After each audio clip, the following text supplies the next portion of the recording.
नमस्ते, स्वागत है आप सभी का मेरे यूट्यूब चैनल में। मेरा नाम है अश्विनी कुमार। तो शुरू करते हैं इस वीडियो को।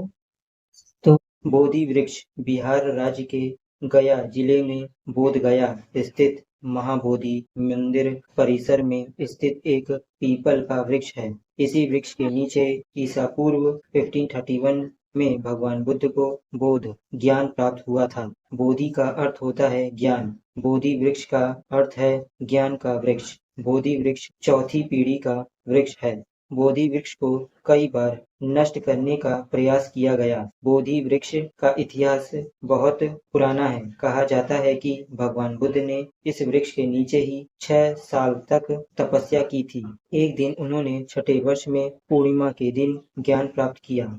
तब से बोधि वृक्ष बौद्ध धर्म का सबसे पवित्र प्रतीक बन गया है। बोधि वृक्ष एक पीपल का वृक्ष है जिससे पीपलस बेजामिना भी कहा जाता है। यह वृक्ष लगभग 30 मीटर ऊंचा है और इसकी शाखाएं बहुत फैली हुई हैं। आज बोधि वृक्ष एक सुरक्षित स्थान पर है। इसे एक लोहे के पिंजरे में रखा गया है। बोधि वृक्ष के चारों ओर एक सुंदर मंदिर परिसर है। हर साल लाखों श्रद्धालु बोधि वृक्ष के दर्शन करने के लिए बोध गया आते हैं। बोधि वृक्ष बौद्ध धर्म के लिए एक महत्वपूर्ण प्रतीक है। ये ज्ञान, शांति और प्रेम का प्रतीक है। बोधि वृक्ष के दर्शन करने से श्रद्धालुओं की शांति और ज्ञान की प्राप्ति होती है। चलिए अब जाने इनकी कोशिश के बारे में। पहली कोशिश। कहा जाता है कि बोधि वृक्ष को सम्राट अशोक की कथा कथित एक वैश्य रानी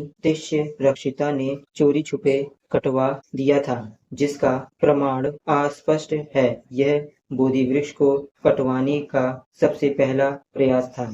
रानी ने यह काम उस वक्त किया जब सम्राट अशोक दूसरे प्रदेश की यात्रा पर गए हुए थे। मान्यताओं के अनुसार रानी का यह प्रयास विफल साबित हुआ और बोधि वृक्ष नष्ट नहीं हुआ। कुछ ही सालों बाद बोधि वृक्ष की जड़ से एक नए वृक्ष आया। उसे दूसरी पीढ़ी का वृक्ष माना जाता है, जो तकरीबन 800 सालों तक रहा। गौरतलब है कि सम्राट अशोक ने अपने बेटे महेंद्र और बेटी संघमित्रा को सबसे पहले बोधि वृक्ष की टहनियों को देकर श्रीलंका में बौद्ध धर्म का प्रचार प्रसार करने भेजा था। महेंद्र और संघमित्रा ने जो बोधि वृक्ष श्रीलंका के अनुराधापुरम में लगाया था, वह आज भी मौजूद है।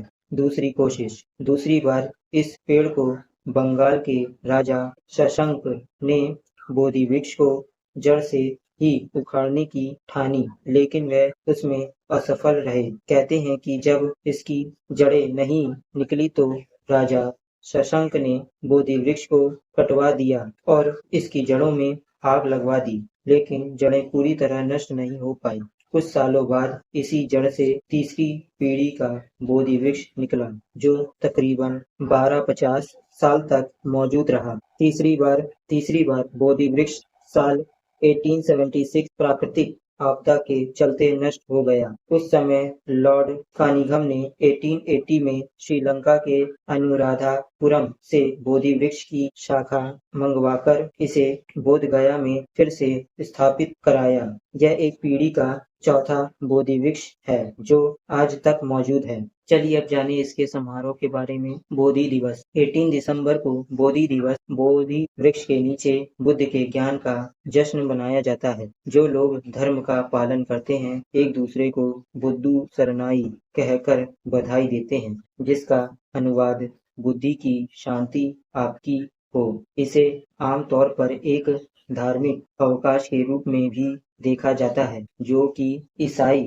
पश्चिम में क्रिसमस की तरह है, जिसमें विशेष भोजन परोसा जाता है, विशेष रूप से दिल के आकार की कुकीज, संदर्भ में बोधि के दिल के आकार के पत्ते और खीर का भोजन। बुद्ध का पहला भोजन उनके 6 साल के तप को समाप्त करता है। चलिए अब जाने बोधि पूजा के बारे में। बोधि पूजा, जिसका अर्थ है बोधि वृक्ष की पूजा, बोधि वृक्ष और उस पर रहने वाले देवता, पाली रुख देवता, संस्कृत वृक्ष देवता की पूजा करने का अनुष्ठान है। यह विभिन्न प्रसाद जैसे भोजन, पानी, दूध, दीपक, धूप आदि देकर और पाली में बोधि वृक्ष की महिमा के छंदों का जाप करके किया जाता है।